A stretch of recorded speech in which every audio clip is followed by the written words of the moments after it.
நீதிமொழிகள் 17ஆம் அதிகாரம். சண்டையோடு கூடிய வீடு நிறைந்த கொழுமையான பதார்த்தங்களை பார்க்கிலும் அமெரிக்கையோடே சாப்பிடும் வெறும் துணிக்கையே நலம். புத்தியுள்ள வேலைக்காரன் லச்சையுண்டாக்குகிற புத்திரனை ஆண்டு சகோதரருக்குள்ள சுதந்திரத்தில் பங்கடைவான். வெள்ளியை குகையும் பொன்னை புடமும் சோதிக்கும், இருதயங்களை சோதிக்கிறவரோ கர்த்தர். துஷ்டன் அக்கிரம உதடுகள் சொல்வதை உற்று கேட்கிறான், பொய்யன் கேடுள்ள நாவுக்கு செவி கொடுக்கிறான். ஏழையை பரியாசம் பண்ணுகிறவன் அவனை உண்டாக்கினவரை நிந்திக்கிறான். ஆபத்தை குறித்து கழிக்கிறவன் தண்டனைக்கு தப்பான். பிள்ளைகளின் பிள்ளைகள் முதியோருக்கு கிரீடம், பிள்ளைகளின் மேன்மை அவர்கள் பிதாக்களே.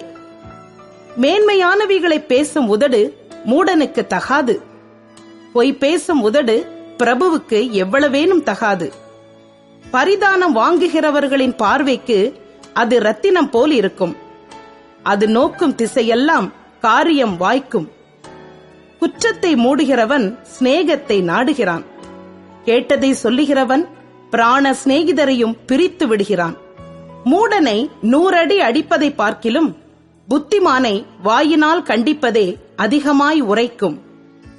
துஷ்டன் கலகத்தையே தேடுகிறான், குரூர தூதன் அவனுக்கு விரோதமாக அனுப்பப்படுவான். தன் மதிகேட்டில் திரியும் மதியீனனுக்கு எதிர்ப்படுவதை பார்க்கிலும் குட்டிகளை பறிகொடுத்த கரடிக்கு எதிர்ப்படுவது வாசி. நன்மைக்கு தீமை செய்கிறவன் எவனோ அவன் வீட்டை விட்டு தீமை நீங்காது. சண்டையின் ஆரம்பம் மதகை திறந்து விடுகிறது போல் இருக்கும், ஆதலால் விவாதம் எழும்பு முன் அதை விட்டுவிடு. துன்மார்க்கனை நீதிமான் ஆக்குகிறவனும் நீதிமானை குற்றவாளி ஆக்குகிறவனுமாகிய இவ்விருவரும் கர்த்தருக்கு அருவருப்பானவர்கள். ஞானத்தை கொள்ளும்படி மூடன் கையிலே ரொக்கம் என்னத்திற்கு? அதின்மேல் அவனுக்கு மனமில்லையே.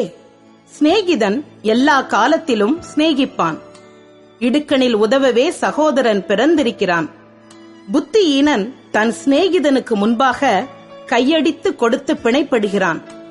வாது பிரியன் பாதக பிரியன், தன் வாசலை உயர்த்தி கட்டுகிறவன் அழிவை நாடுகிறான். மாறுபாடான இருதயம் உள்ளவன் நன்மையை கண்டடைவதில்லை, புரட்டு நாவுள்ளவன் தீமையில் விழுவான். மூட புத்திரனை பெறுகிறவன் தனக்கு சஞ்சலம் உண்டாக அவனை பெறுகிறான். மதியீனனுடைய தகப்பனுக்கு மகிழ்ச்சி இல்லை. மன மகிழ்ச்சி நல்ல ஔஷதம், முறிந்த ஆவியோ எலும்புகளை உலரப் பண்ணும்.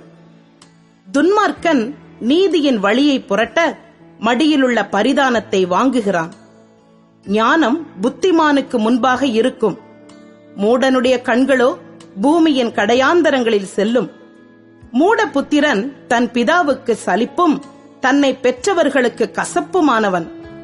நீதிமானை தண்டம் பிடிக்கிறதும் நியாயம் செய்கிறவனை பிரபுக்கள் அடிக்கிறதும் தகுதியல்ல. அறிவாளி தன் வார்த்தைகளை அடக்குகிறான், விவேகி குளிர்ந்த மனமுள்ளவன். பேசாதிருந்தால் மூடனும் ஞானவான் என்று எண்ணப்படுவான், தன் உதடுகளை மூடுகிறவன் புத்திமான் என்று எண்ணப்படுவான். ஆமென், ஆமென்.